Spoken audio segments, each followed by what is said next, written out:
And now for some more analysis on the first round of voting of French presidential election. We're joined in Paris by Miss Anne Elisabeth Moutet. She's a columnist who writes for the Telegraph, Weekly, Standard and The Sun. And in Nantes, we have Mr. Albrecht Sonntag. He's director of the EU Asia Institute at ESSCA School of Management. In Berlin, we invited Miss Julie Hamann, program officer in the Franco-German Relations program at the German Council on Foreign Relations. Welcome to all of you to World Insight. So this is indeed a tight race, and of course a lot of factors attributed to Macron's success. He is a political newcomer. He established his own party and he does not belong to any major party, and he is set to become the youngest ever president that France has ever had. So which factors do you think have attributed to his success? Let's begin with Ms. Moutet in Paris. Emmanuel Macron has come as a new face and somebody who speaks differently, who speaks for a young generation and who is more modern, more forward-looking, also more optimistic. He has managed to convince people that even though he was the deputy chief of staff of Monsieur Hollande at the Elysee Palace for 2 years, and then he was the economy minister for 2 years, he still is entirely new, and that was appealing to voters who by and large wanted to get rid of all the old faces, you know, out with the old, in with the new, and that was really what got him in, plus the fact that he has charisma and a great deal of charm. And let's turn to Ms. Sonntag joining us from Nantes. Of course, Macron's party pushes for a more liberal and pro-EU agenda. So what exactly does Macron stand for?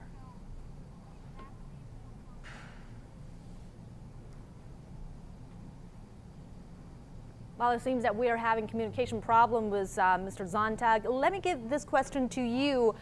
Ms. Hamon, what do you think Mr. Macron really stands for in this very divided Europe, especially followed by the Brexit? This is a very important election year in Europe, and of course this election has been watched very closely by world leaders and especially leaders in Europe. Yes, it's a very interesting question to see for what politics Mr. Macron will stand, because we really don't know yet. He has no political experience. He was a member of the government as a minister, but it's not very clear what politics he will lead, and he has no party behind him. So it will be quite interesting. What he's aiming to do is to reconnect the center-right and the center-left, and in the result of the elections we really see this desire of the French people to overcome those divisions between the left and the right, and that's exactly what Macron is trying to do. If he will succeed is another question, and it will be definitely very, very difficult for him. And of course, as we mentioned a little while ago, that this is the first time in 6 decades that neither of the main left-wing or right-wing parties have made it to the second round. So, Ms. Moutet, how do you read into this reality? Can this election reshape the political framework in Europe? Or in France, to be more specific? To some extent. There's a great deal of talk about how the main parties are not there. And to, of course, the members of the parties and the leaders of those parties, it's a disaster. To the rest of the French, there's a kind of indifference. They don't much care. They didn't believe in those parties and hadn't believed in those parties for quite some time. And so what will happen eventually is that there will be a new Conservative Party and there will be a new Socialist Party. And quite honestly, I cannot imagine Monsieur Macron not shaping up to create a kind of new centre-left party that would be very close to Tony Blair's New Labour, for instance, bringing in mostly left-wing personalities and the odd right-wing personality, people that now are with Monsieur Juppé in the Republican Party. And on the right, the party has to shake itself, and it's got 2 ways of shaking itself. It can go a bit more centrist, or it can go very much right-wing. And the battle for the soul of the Republican Party is happening, but something will come out of it. The Republican Party is the descendant of the Gaullist Party created by General de Gaulle in 1946, and then, you know, with which he came to power in 1958. and it bears almost no resemblance whatsoever to what that party used to be. Changed its name several times, but it's nothing like what de Gaulle used to have. And so it's really going to be a question of what happens next. But those two parties are dead. The public knew they were dead. It's only the few remaining members and the infighting leaders who thought they were still alive. So let's try to get back to Mr. Sonntag. He's joining us from Nantes. Let me ask you this, Mr. Sonntag. Yes, hello. Is Mr. Macron really, as he said in the victory speech, the choice, the patriotic choice for France? Well, I think Mr. Macron has every right to be rather proud of his achievement in only 1 year to come as far. He has been helped by the circumstances, of course. But I also think he will be perfectly able in being up to the function of president. He has the economic know-how, he has professional experience in a major international bank. I don't think why he should be considered as not having the necessary expertise and the necessary capacity of doing the job. So I think he has done a pretty good job so far in winning voters over to his pro-European liberal platform. And maybe, who knows, he will even be able to redefine the adjective liberal, which in France has traditionally a very negative connotation. Now, let me ask you this, Ms. Hamann, because when Mr. Macron was making the victory speech, he was standing in front of an EU flag, and that is a sign that's been picked up by many analysts and of course, leaders in Europe, and many have already come to congratulate Mr. Macron on his victory. So do you think that if he's elected, he has the ability and the potential to really redefine France's relationship with the European Union?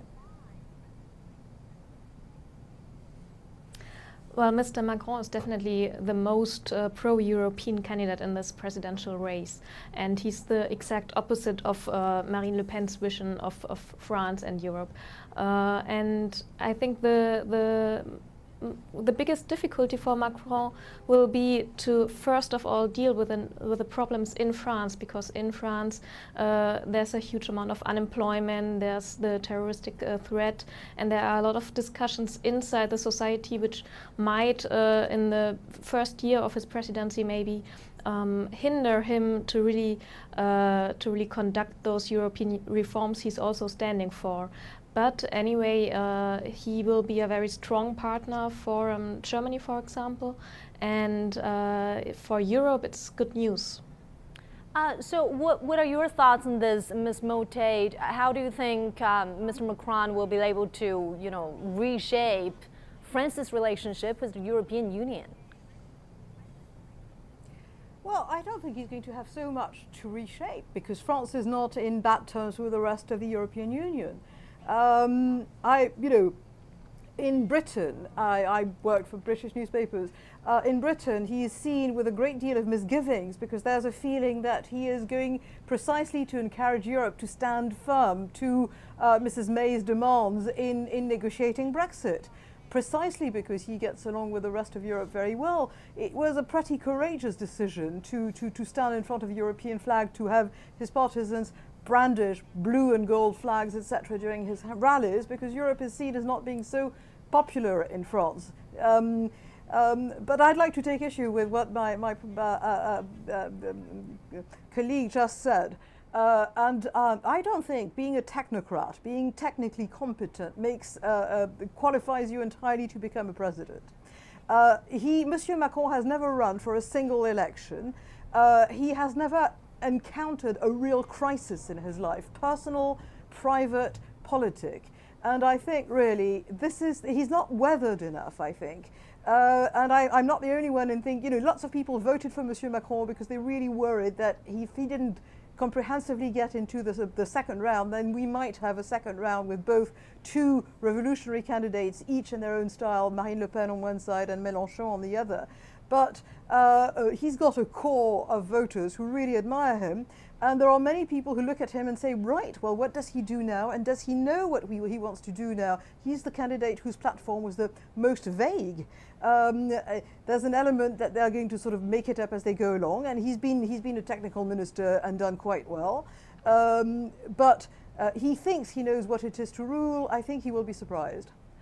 Well, Mr. Sonntag, Ms. Moutet was just saying that there's a lack of crises in Mr. Macron's life, in his political life, in his personal life, and he's not weathered enough to withstand the many challenges ahead. So what do you think are his major challenges down the road? It's totally true that Monsieur Macron hasn't faced yet a serious crisis. But just because he's young, that doesn't mean that he won't have the potential to learn with the crises as he goes along. And he will be faced very, very quickly with a major crisis after the legislative elections in June, when he will have to show what skills he actually has in getting a majority together that will be able of governing this country. And perhaps he will be faced with a major constitutional and institutional crisis in the wake of these elections. Maybe he will be forced to call for re-elections much quicker than we now think, because the country turns out to be ungovernable. We really don't know what France will look like in mid-June, and then we will see what kind of stuff, what kind of substance, what kind of wood Mr. Macron is really made of, and whether he will stand this first very, very serious test. And talking about all the challenges, the economy remains a topic that most concerns French voters. As Macron and Le Pen campaign for the second round, let's take a review of their proposals for lifting the French economy. Far-right leader Marine Le Pen insists on policies that put France first. She is against the Eurozone and she hates globalization. She threatens to impose tax on companies with offshore factory jobs. And she promises to lower the retirement age. Centrist Emmanuel Macron is an economic liberal. He's an advocate of globalization and he promises lower corporation tax, better unemployment benefits, and faster integration in the Eurozone. So although Macron used to be the French finance minister, some still believe that he's too young. Is his year governing the financial sector going to help him at all to win the final vote? Ms. Moutet? I don't think it's a question of age. It's not his age that's a problem. It's that he has had a charmed life. He is the son of the educated bourgeoisie of northern France. He has gone to good schools. He has gone to a good university. He has gone to the top elite school in France that mints politicians, bureaucrats, mandarins, bosses of large companies. He has then immediately, he immediately got a job in the highest rank of the French civil service. From there he jumped to Rothschild's bank, which is also a covetable job, and from Rothschild's he went back to, he had worked as an aide at the Elysee, and then he came back and he became economy minister, not finance. And the answer to this is somebody who has never been faced with failure, and it has nothing got to do with his age. You have people his age who have weathered enough trials that actually they know exactly what happens to you when you fail or when the situation becomes very difficult. It's got nothing to do with the fact that he's 39, which is not that old anyway. It's not that young anyway. Now, Ms. Hamon, do you think that Mr. Macron's year in doing his job as the economy minister really give him the advantage to rule France? I think that Mr. Macron would be very capable as a president in terms of economic questions. However, the main obstacle, in my opinion, for Mr. Macron is the political culture of France, because he wants to reunite the left and the right. However, the political system is quite built up on this division between the left and the right. And the parliamentary elections are the first obstacle. He has no party behind him, so right now he has to ally with political figures of the left and the right in order to have a parliamentary majority. But afterwards it will be not so easy for him to push through his reforms he planned to do, because those reforms are are quite hard for the right and for the left, because they take a bit of both. And Macron always speaks of trying to make compromises, round tables with different parties, and really to reunite the society. But it's quite hard to break up those very firm structures of the political system. And now I'd like to talk about Marine Le Pen before we wrap up. Does she still have a chance, given the huge popularity enjoyed by Mr. Macron? Mr. Sonntag? Well, if we believe the figures that the polls are giving, it is very hard to imagine that Marine Le Pen will be able to draw on a reserve of votes that she would need in order to win the second round. But she will obviously try her very best to lure over disappointed people, from disappointed voters from the Mélenchon camp and from the Fillon camp, and we will see how lucky she will be in this effort. However, beyond 50%, I can't really see how she can rally behind her and her rather aggressive views that she will also defend over the next 2 weeks and in the forthcoming television debate. I can't really see how she can win over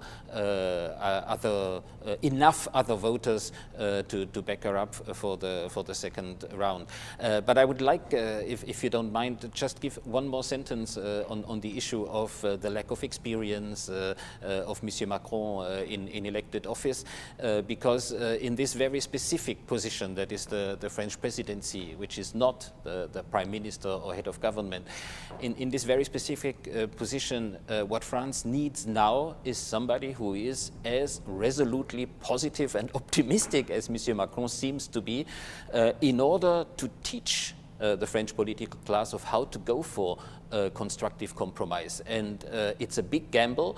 I agree with my two colleagues on this, but it's not impossible, and we have to give him the chance, and I think that many French voters actually voted for him, saying, let's give him a chance. Well, the second round of voting is in less than 2 weeks, and we'll certainly keep an eye on what happens then. Thank you so much. I'd like to thank our panelists, Ms. Anne Elisabeth Moutet joining us from Paris, Mr. Albrecht Sonntag joining us from Nantes, and Ms. Julie Hamann joining us from Berlin. Appreciate your insights.